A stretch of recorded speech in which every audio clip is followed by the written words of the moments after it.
from our physical health to our children's well-being. This week marks National School Choice Week, spotlighting the growing demand for education options. Across the country, families are exploring charter schools, magnet programs, other public school choices that best fit their child's needs. Education leaders say giving parents more options helps students succeed and strengthen communities.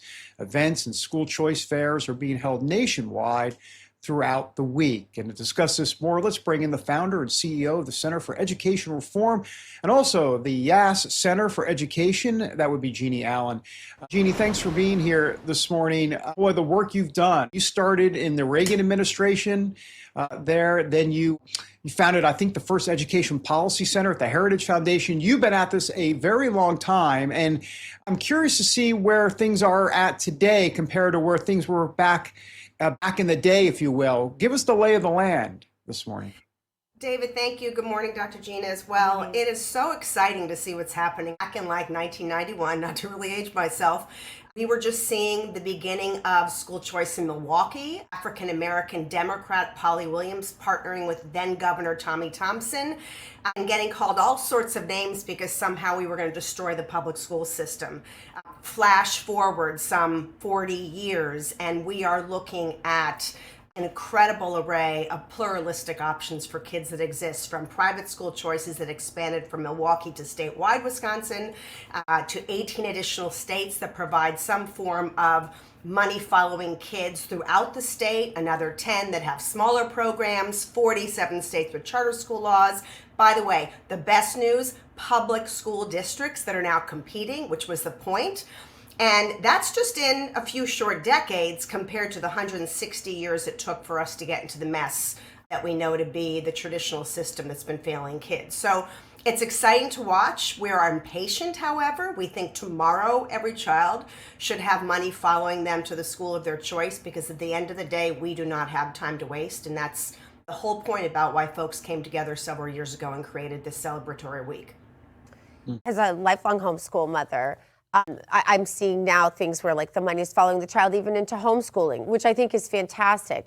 Nothing, though, that we have done has changed the fact, sadly, that when the U.S. Department of Education was instituted, we were at the top, close to the top at least, in terms of education around the world, and we are at the bottom or close to the bottom in every single measure as the U.S. Department of Education has become larger, more bloated, more bureaucratic.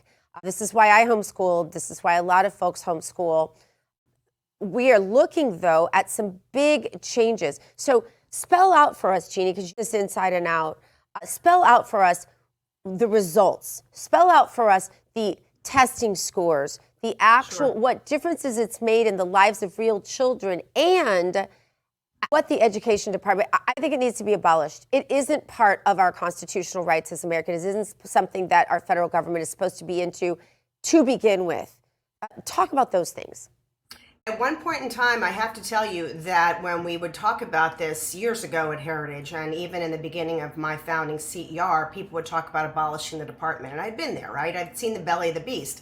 And I'd say, well, that's not really the issue. The issue is giving parents options. Here's what happens even when you give parents options, even when states take control. People work in that building you're showing right now, and they need something to do. They are earnest. Most of them are well-intentioned, not all, but most of them are well-intentioned and want the best for kids. The other ones who don't, I don't say that they don't want to help kids. They just put power ahead, and it happens. It's DC. But the reality is what they do is they create regulatory guidelines and requirements that hamstring the ability of even basic school districts, let alone choices, to do their job. So we hear this from superintendents, principals, teachers. Every time there's a shift in policy that somebody in Congress or the White House wants, things change. Why should that be the case if states are in charge of education? So what's the result been? The result has been more money spent, more people at federal bureaucracies, and a decline over since 2019 from over 35% of kids, which is still nothing, performing at proficiency grade level in math, reading, science, civics, history, to fewer than 30% in most places. And that number just drops when you look at African American kids, minority kids. And so we are right now, as a nation, failing almost 75% of students who cannot read, write, spell, or articulate what school is about at grade level. That's scary. And that translates into huge illiteracy rates. We have something like 20% of adults who are functionally illiterate, meaning they can't read a basic article or comprehend a show like this. That doesn't mean they're stupid, by the way. In fact, just the opposite. And that's what really pains me. They're smart people. They need knowledge and they need skills to be able to demonstrate it to go to the next level. Well, let's hope that this administration makes some really permanent changes that are then codified into law. Jeanne Allen, we thank you so much for being here and for your decades-long fight for the future of America. Thank you. So appreciate it.